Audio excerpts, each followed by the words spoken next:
Assalamualaikum warahmatullahi wabarakatuh. Perkenalkan, nama saya Dewi Aurelia Ramadhani dengan NIM terakhir 062. Jadi di sini saya akan menjelaskan tentang materi asam basa. Pada materi pertama ini itu integrasi asam basa dalam Al-Quran yang berbunyi, tidakkah engkau memperhatikan bahwa Allah menurunkan air hujan dari langit, lalu dia mengalirkannya menjadi sumber-sumber air di bumi. Kemudian dengan air itu dia tumbuhkan tanam-tanaman dan macam-macam warnanya. Kemudian ia menjadi kering, engkau melihatnya kekuning-kuningan. Kemudian dia menjadikannya hancur berderai. Sesungguhnya pada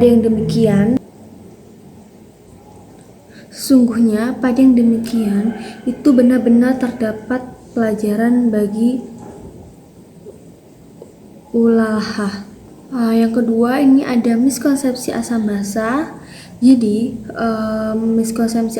miskonsepsi asam basa ini adalah zat itu rasanya asam, kemudian basa adalah zat yang rasanya pahit.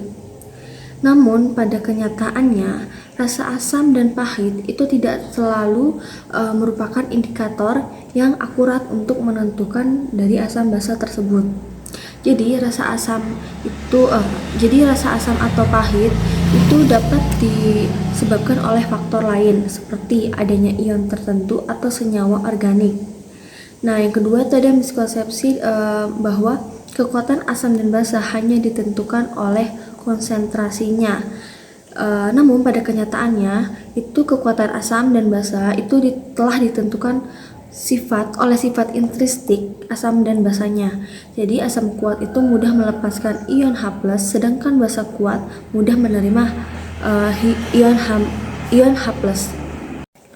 Kemudian ada definisi asam basa. Jadi pengertian dari asam basa ini tuh asam basa merupakan dua konsep dasar dalam kimia yang menggambarkan sifat-sifat zat. Kemudian ada sifat-sifat asam basa. Jadi sifat-sifat asam basa ini tuh ada 4. Yang pertama itu kekuatan relatif, yang mana asam dan basa ini memiliki kekuatan relatif yang berbeda-beda. Jadi ada asam kuat seperti asam sulfat, kemudian ada basa kuat itu contohnya seperti natrium hidroksida. Yang kedua itu ada kemampuan ionisasi.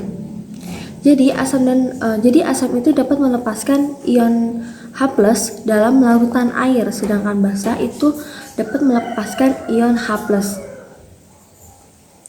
Kemudian yang ketiga itu ada perubahan warna indikator.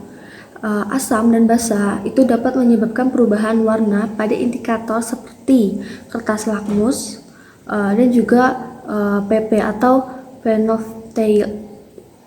phenolphthalein.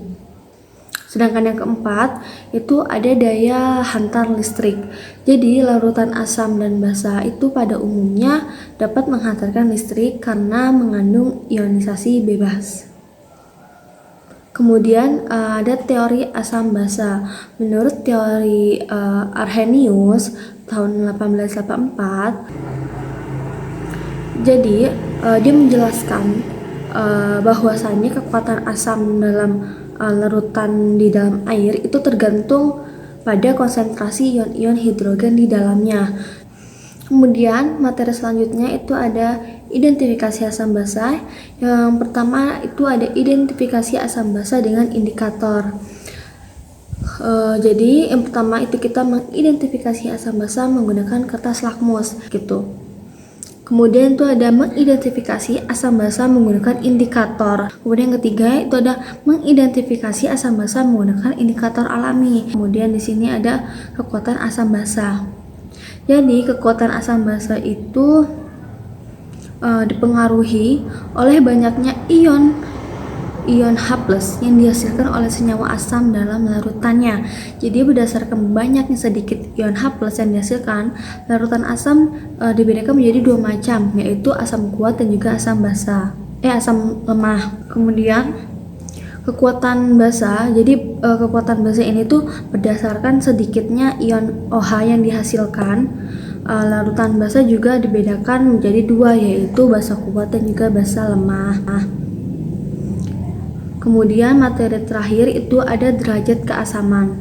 Jadi derajat keasamannya ada 3. Yang pertama itu ada konsep pH, yang mana pH merupakan singkatan dari potensi hidrogen dan mengukur tingkat keasaman atau kebasaan suatu larutan. Jadi larutan dengan pH di bawah 7 itu dianggap asam, sedangkan larutan pH di atas 7 itu dianggap basa. pH netral adalah 7. Seperti kita minum air minum itu pH-nya 7 karena itu aman dikonsumsi bagi manusia. Kemudian itu ada pengukuran pH. Jadi pengukuran pH ini dilakukan menggunakan kertas lakmus. Digunakan kertas lakmus seperti kertas indikator pH. Jadi pH meter adalah alat elektronik yang memberikan pembacaan digital langsung, sementara kertas indikator pH itu yang warnanya banyak itu berubah warna sesuai dengan tingkat keasaman atau kebasaan larutan yang kita uji. Kemudian itu terakhir ada jenis-jenis asam basa, yang mana asam kuat itu contohnya seperti asam klorida HCl dan juga asam sulfurik H2SO4 atau kemudian basa. Ini basa kuat itu contohnya seperti natrium hidroksida NaOH, kemudian ada kalium hidroksida KOH. Sedangkan basa lemahnya itu contohnya ada amonia NH3 dan juga natrium bikarbonat. Baik, mungkin itu saja yang bisa saya sampaikan. Sekian dari saya. Assalamualaikum warahmatullahi wabarakatuh.